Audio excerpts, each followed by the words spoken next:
Olá, nono ano! Voltamos para a alegria da nação. Para você assistir esse vídeo aqui é necessário você assistir a parte 1, tá bom? Senão você vai ficar confuso, não vai entender nada. Mas vamos lá. Estamos continuando a nossa aula de modelos atômicos. A gente parou naquilo que eu falei que era o modelo de Rutherford-Bohr, só que nós vamos tratar como sendo duas coisas diferentes para entender melhor tudo isso. A gente parou no modelo de Thomson, que foi aquele modelo que propôs a existência de partículas subatômicas eletricamente carregadas, as quais o Thomson chamou de elétrons e deu a eles o sinal de negativo. Continuando, vamos lá.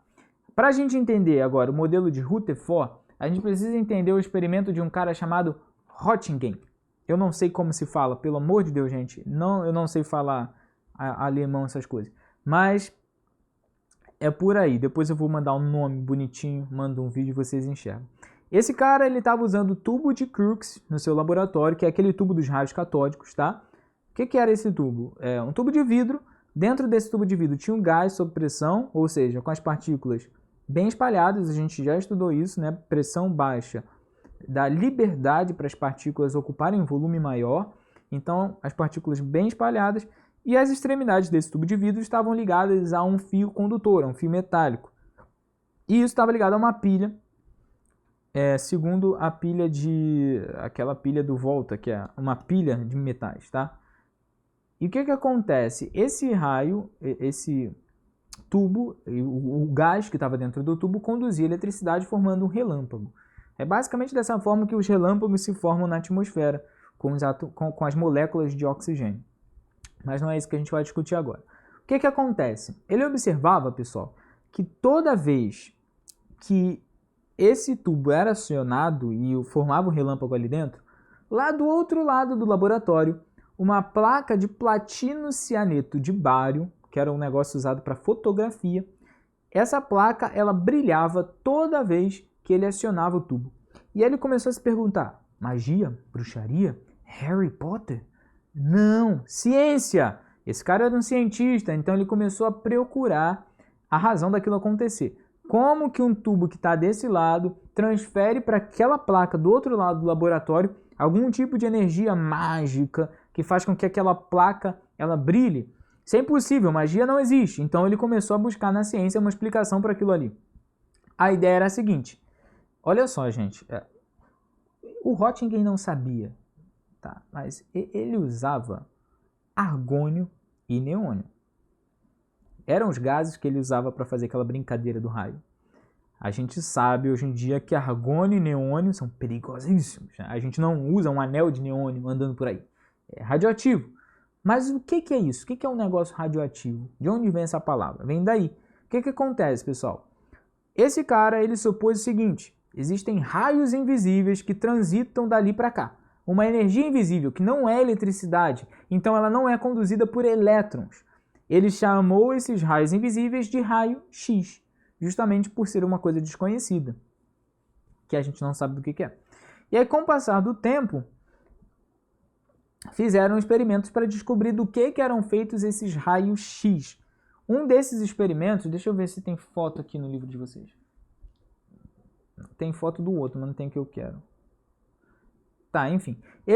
Um experimento sobre os raios X que eles fizeram foi o seguinte: eles pegavam um fio condutor de eletricidade e emitiam radiação, emitiam raios X ao lado. E o que acontecia? Esses raios X desviavam, eles atraíam a eletricidade para si. Tá? Então eles eram capazes de desviar a eletricidade. Ou na verdade ao contrário, tinha um experimento também que eles faziam um tubo com a corrente elétrica e emitia raios X ali dentro, e aí eles notavam que as emissões eram desviadas, eram atraídas pela eletricidade. Vamos pensar, pessoal, se a eletricidade é conduzida por elétrons, que são partículas negativas, para que os raios X sejam atraídos por partículas negativas, é necessário que eles sejam positivos. Essa é a lei da natureza. As coisas precisam se neutralizar para se estabilizar, a energia baixa ficar de boa, tranquilaça. Essa é a lei da natureza. Então vamos lá. Isso significa o quê? Raios X são positivos. Então existe alguma coisa ali nos raios X que são positivos. Eles chamaram isso de partículas alfa. A gente precisa estudar sobre Henry Becquerel, tá? Que foi um cara, ele foi muito importante porque ele observou que mesmo aquilo que não brilha também emite radiação. A gente precisa estudar sobre Marie Curie, que foi a cientista que descobriu o rádio, que é o elemento mais radioativo, e por isso que radiação tem esse nome, por conta do elemento rádio, elemento químico rádio. A gente tem que estudar sobre esses caras, tá? Para entender. Mas vamos lá. Partículas alfa, então, são aquilo que compõe os raios X. E essas partículas alfa são positivas. E aí, olha só. O que isso tem a ver com o modelo atômico, Thiago? Que viagem! Calma, calma. Vamos chegar lá. Esse experimento aqui também é importante, tá no livrinho. Livrinho de vocês aqui, ó. Página 273. Tem esse experimento. O que é isso aqui, galera? Olha só. Essa coisa rosa, esse anel rosa, ele é feito de chumbo, tá? E aqui no meio tem a plaquinha de ouro. E aqui, olha só, essa caixinha é uma emissora de radiação, uma fonte de radiação. Uma caixa de chumbo e tal, uma fonte de... O que é? Pode ser uma pedra de plutônio aqui dentro. Criptônio, tá? Criptonita não existe, tá bom, gente? Lamento. Criptonita, diamante, vibrânio, nada disso existe. Acabei com a infância de vocês. Vamos lá, olha só. Aqui dentro tem uma fonte de radiação. Essa fonte de radiação, ela passa por uma placa de chumbo com um furículozinho pequenininho, tá? Fazendo um filetinho de radiação. Esse filetinho de radiação, ele atinge essa plaquinha de ouro que está aqui. Agora vamos pensar. Pensar o seguinte. Se o átomo ele é rodeado por elétrons, a tendência é que o ouro atraia isso daí. Mas vamos pensar. Se essas partículas alfa são positivas e elas estão sendo liberadas por átomos de argônio e neônio, que era o caso do tubo de Crookes, como que esses átomos liberam partículas positivas se as partículas deles são negativas? Pimba! Isso significa que é necessário a gente inventar mais um modelo atômico. O de Thomson não é tão bom assim. E aí chegou o Rutherford, boladão, chegou com uma ideia nova, excelente. A ideia dele era a seguinte: átomos possuem partículas que também são positivas. Daí surge essa formação das partículas alfa que são liberadas na forma de radiação. Tá? Mas vamos continuar aqui com o nosso experimento.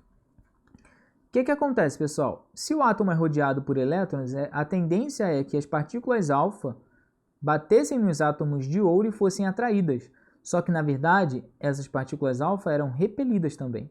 Então, o chumbo, essa placa de chumbo aqui, ó, rosinha, ela ficava toda marcada por radiação. Como que o ouro repelia? Isso significa que os elétrons, eles não estão tão próximos da parte positiva do átomo quanto Thomson imaginava. Porque é necessário haver um espaço para que a partícula alfa atinja a parte positiva e seja repelida. Porque positivo com positivo se repelem. Entenderam? Se fosse positivo com negativo, eles iam ficar atraídos de boa ali. Bum! Na verdade, explode tudo. Mas vamos lá. Isso significa que átomos possuem um núcleo que são positivo. E os elétrons, eles não estão grudados nesse núcleo. Eles estão orbitando o núcleo. Essa era a ideia de Rutherford. E o que tem nesse núcleo? Partículas positivas, mas também tem outro tipo de partícula que aumenta a massa das partículas alfa que são liberadas. Então são partículas que possuem massa, mas não possuem carga. E aí ele chamou isso de nêutrons. Então, no modelo de Rutherford, a gente tem um núcleo, podia estar aparecendo aqui, seria tão bonitinho. A gente tem um núcleo com prótons, que são as partículas positivas, e nêutrons, que são as partículas neutras, que não possuem carga nenhuma. E orbitando esse núcleo, a gente tem os elétrons, que para Rutherford eram partículas negativas, eletricamente carregadas. Tudo bem? Dá uma pausa, respira, olha o horizonte. 10 segundos para a gente olhar o horizonte agora.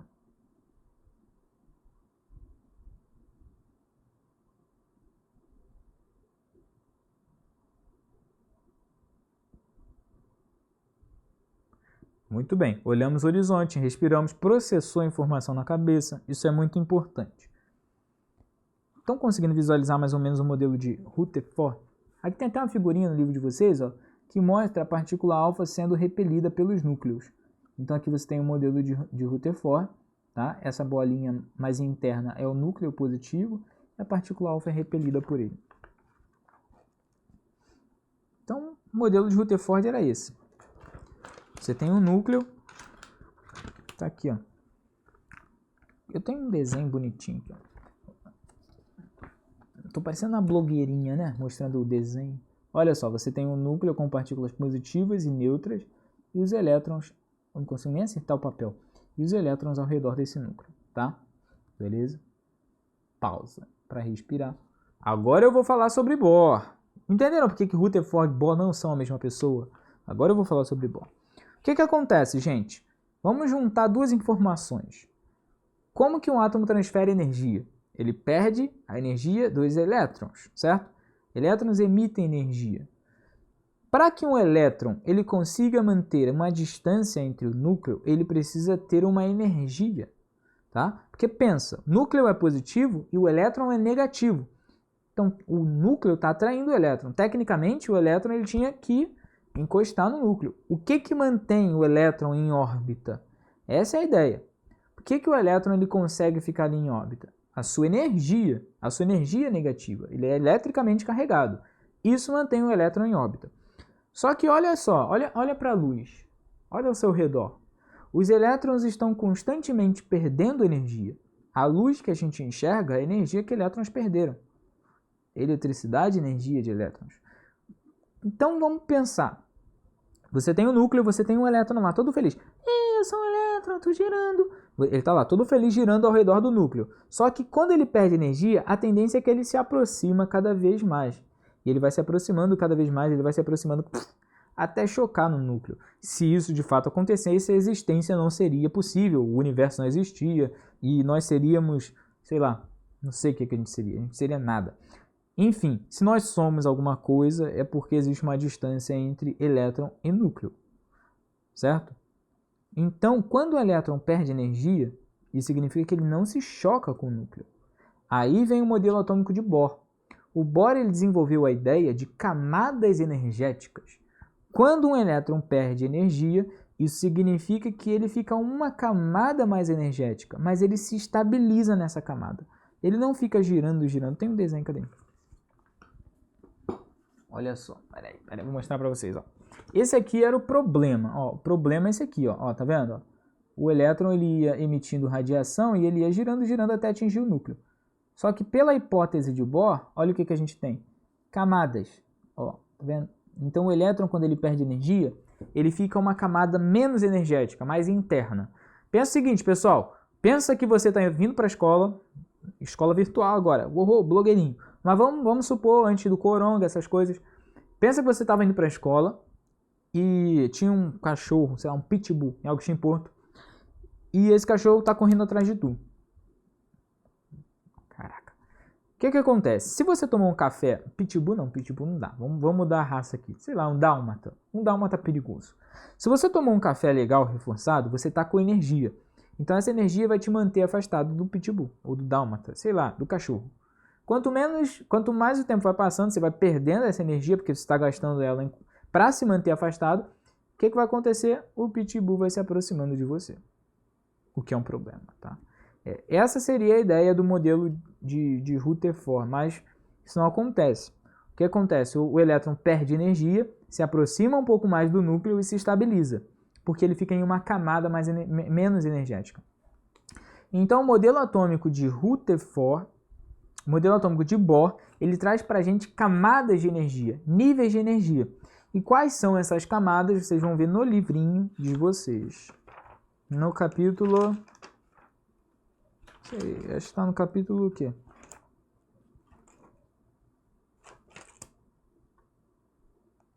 No capítulo 6 mesmo, acho. Cadê? Aqui ainda não fala das camadas, mas são as camadas de energia. As camadas são K, L, M, N, O, P e Q, tá? São 7 camadas. Eu gosto de chamar de camada 1, 2, 3, 4, 5, 6, 7. Eu não sei porque dão nomes diferentes para as coisas. Mas, enfim, são camadas de energia onde os elétrons podem estar, onde eles podem se estabilizar.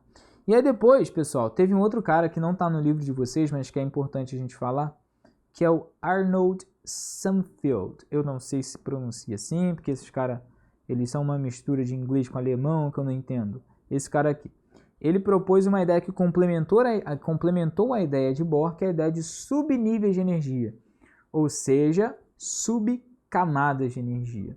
O nosso vídeo já deu 15 minutos, pessoal. Olha só, isso é basicamente o que vocês vão ter de modelos atômicos no ensino médio. É uma tristeza eu não estar aí com você para a gente desenvolver projetos legais, para a gente pesquisar mais e discutir mais sobre isso, mas a gente vai fazer isso no grupo do WhatsApp, porque eu gosto de interagir com vocês. Então no grupo do WhatsApp a gente vai conversar melhor, a gente vai interagir e eu vou explicar detalhes, o que é melhor, tá? E vocês tiram suas dúvidas lá, não deixem a dúvida para depois, busquem conhecimento, explorem, a ciência é isso. Eu vou deixar um outro vídeo aqui de química ainda, com uma curiosidade que é bem legal, tá? Um vídeo menor, mais curto, com uma coisa que eu acho importante a gente falar, uma curiosidade. Um beijo, um abraço, gente. Fiquem com Deus, até o próximo.